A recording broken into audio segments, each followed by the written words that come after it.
Bien, je vais vous parler de la nécessité d'émettre.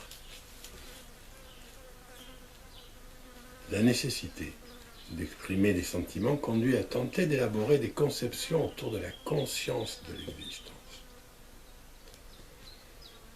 Depuis toujours, la curiosité humaine a conduit à tenter d'expliquer ce dont chacun des humains peut prendre conscience. L'objet soumis à la conscience, ce dont on a conscience, n'est pas le véritable questionnement. Que ce soit avec l'infiniment grand ou l'infiniment petit, nous avons été amenés à tenter de comprendre la vie dont on a conscience en utilisant des outils. Ces derniers, qui se sont développés au cours de l'histoire de l'humanité, permettent l'illusion d'une avancée dans le questionnement existentiel. À cela, le proverbe « Le sage montre la lune et l'imbécile regarde le doigt ». Je serais tenté de le transformer en disant que le sage montre la lune et la science explique le doigt qui montre. Mon sentiment, à partir de la totalité de mon histoire et de mon expérience humaine,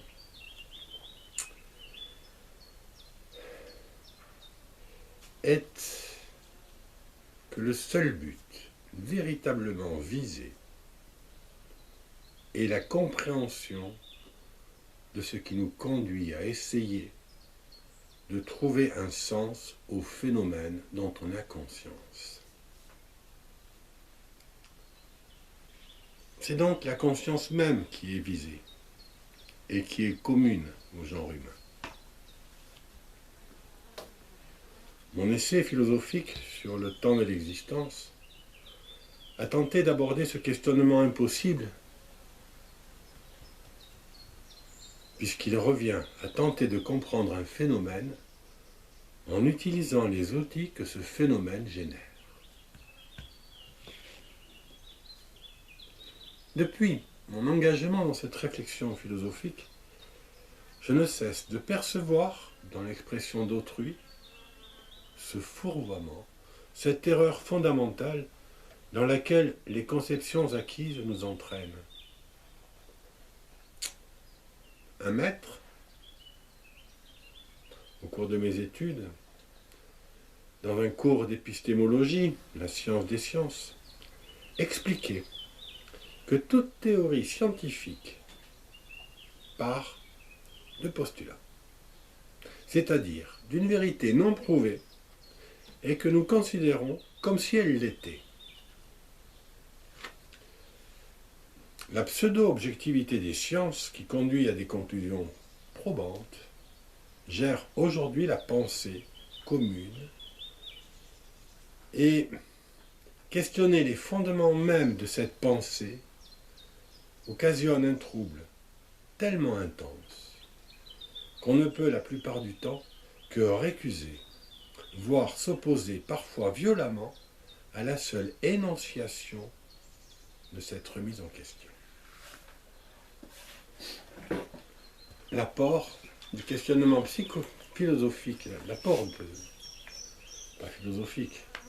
l'apport du questionnement psychanalytique par le biais du travail de la cure a permis à nombre d'individus, avec la prise de conscience d'un inconscient et le faire avec cet incontrôlable, de se dégager de cette quête de savoir pour essayer seulement d'être au mieux pour soi.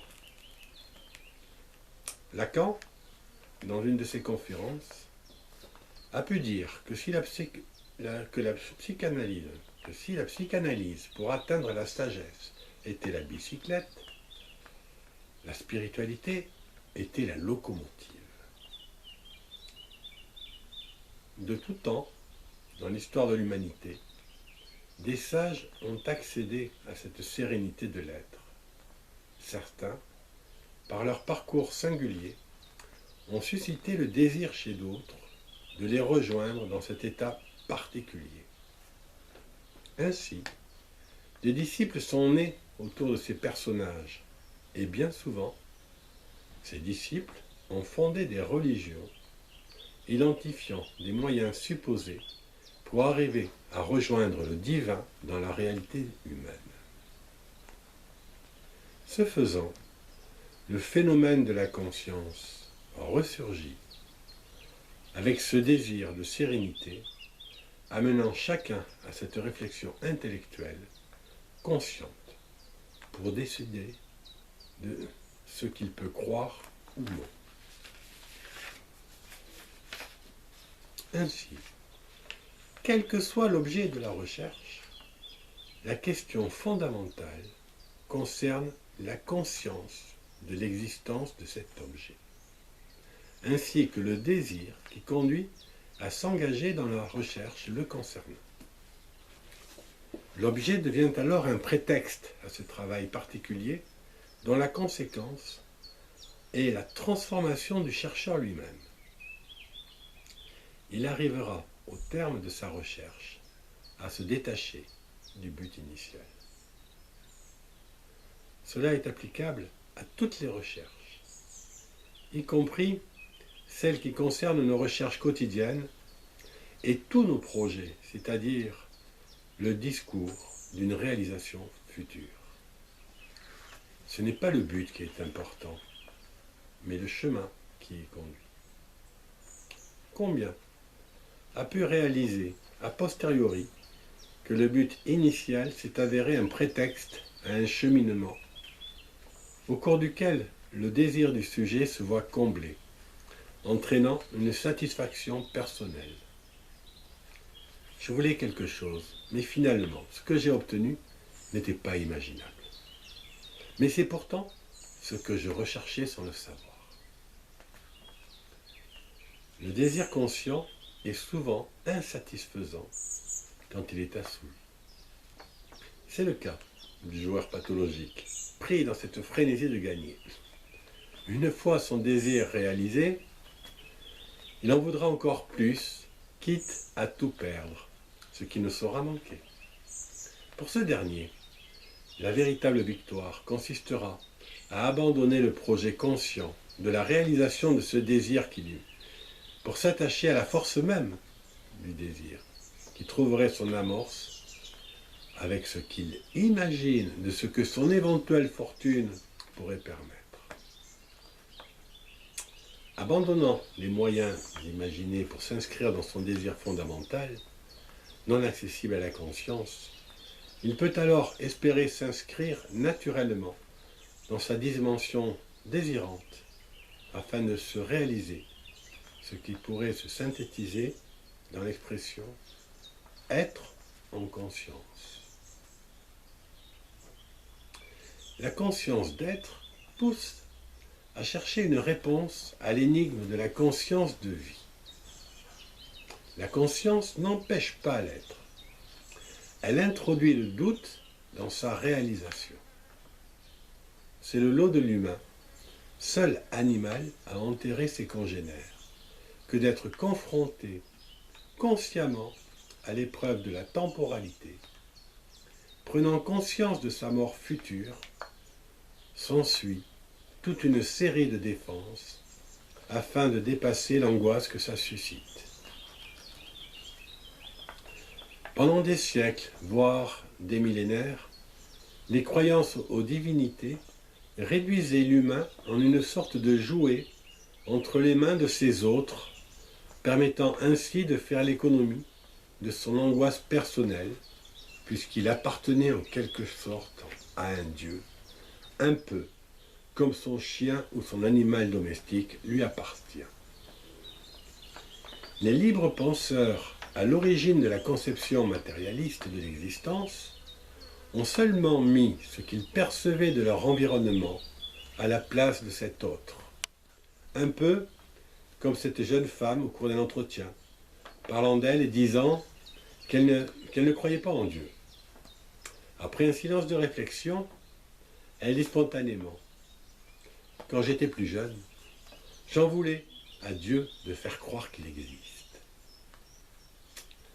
Mon sourire étonné lui a fait dire au bout du compte, « Ben oui, elle croyait en Dieu. » Se référant à la logique de son discours. Toutes les situations subjectives connues ou à connaître provoquent des systèmes défensifs qui sont certainement aussi nombreux que les individus nantis de conscience. Au-delà des troubles psychiques ou somatiques, une des formes défensives des plus répandues est celle qui consiste à supposer vrai ce que nous ressentons et exprimons de notre ressenti à travers notre conception singulière de ce qu'est la vie. Cela se résume dans la phrase « Je sais ce qu'est la vie puisque j'ai conscience que je vis ». Les défenses singulières personnelles, à chacun, sont issues de notre conscience d'être, et tant que ces défenses échappent à la conscience, nous nous maintenons dans la seule conscience d'être. Les sages évoqués précédemment ont la particularité d'avoir franchi ce pas et d'avoir emprunté le chemin de l'abandon des défenses singulières qui conduit à percevoir l'environnement comme il est construit par et dans notre système défensif personnel. En eux, s'est opérée la transformation de la conscience d'être vers celle de l'être en conscience. On peut ainsi comprendre l'image de la sagesse à rien voir, rien dire, rien entendre. Cette description de la sagesse n'est pas le secret pour l'atteindre. Se crever les yeux, se bâillonner ou se mettre des bouchons dans les oreilles ne pourront jamais un individu, jamais, le fait de ne rien voir, rien entendre ou rien dire, ça ne pourra jamais permettre à un individu d'arriver à la sagesse. Cette représentation ne veut pas dire qu'il faut rien voir, rien dire, rien entendre pour être sage. Mais quand on a atteint la sagesse, on est conduit à l'abandon de tout ce qui vient dénaturer l'être. Et la bonne interprétation de cette image est que le sage ne se laisse plus abuser par ce qui est vu, entendu ou dit. Et on pourrait rajouter écrit. Il y a lieu maintenant d'aborder la question du maître, un sage en devenir. Le maître étant celui qui ne se fait pas maître, dans tous les sens du terme, on comprendra aisément que ce sont des élèves ou des disciples qui le nomment ainsi. Lui-même supporte cette appellation pour permettre à ceux qui le nomment de s'engager vers le chemin de la sagesse. Le maître est reconnu comme tel par d'autres, mais récuse pour lui-même ce qualificatif qui prétend un savoir. Il devient un modèle pour ceux qui le nomment jusqu'au jour où ces derniers franchiront le pas en renonçant à leur désir de maîtrise. Le maître est forcément empreint de sagesse. Il a ses propres maîtres, ceux qui l'ont amené à s'engager librement, à se proposer pour favoriser la liberté singulière de ses futurs disciples. Un maître ne donne pas de leçons, il questionne seulement, permettant ainsi à ceux qui s'adressent à lui d'en tirer pour eux une éventuelle leçon. Le sage est forcément un maître. C'est l'étape extrême à laquelle on peut prétendre l'être humain. C'est l'état de Bouddha. La parole du sage, quand il s'exprime, ne peut être discutée. Entendue, elle a un effet sur son auditoire, et chacun est convoqué à son propre cheminement. Le sage est incontestable. Par contre, le maître sera souvent harcelé de questions et aura à faire avec les résistances de chacun contre l'abandon à l'être. Diogène, face à ce prince, lui demandant le secret de sa sérénité, lui répond « Ôte-toi de mon soleil », ce qui lui valut d'être mis à mort par ce prince, n'ayant pas saisi le sens de la réponse. Le maître entraîne son élève afin qu'un jour, son élève le dépasse. Ce n'est pas sans rappeler la relation entre le fils et son père. Est-ce que le fils prend l'ascendant sur son père? Le mythe d'Oedipe, avec la psychanalyse, mesure les conséquences d'un éventuel dépassement qui serait une illusion. La réussite de l'élève fait la gloire de ses maîtres, qui l'honorent en tant que tel et qui demeure comme maître à jamais pour lui. C'est le regard de tiers qui identifie des niveaux, avide de records, pour savoir qui est le plus grand ou le plus fort. Encore une fois, le savoir prend le pas sur l'être. Je soumets ça à votre réflexion. Éventuellement, vous pouvez vous questionner, vous faire part de vos questions, ou les partager, ou vous positionner de façon très humble. Où en êtes-vous, chacun?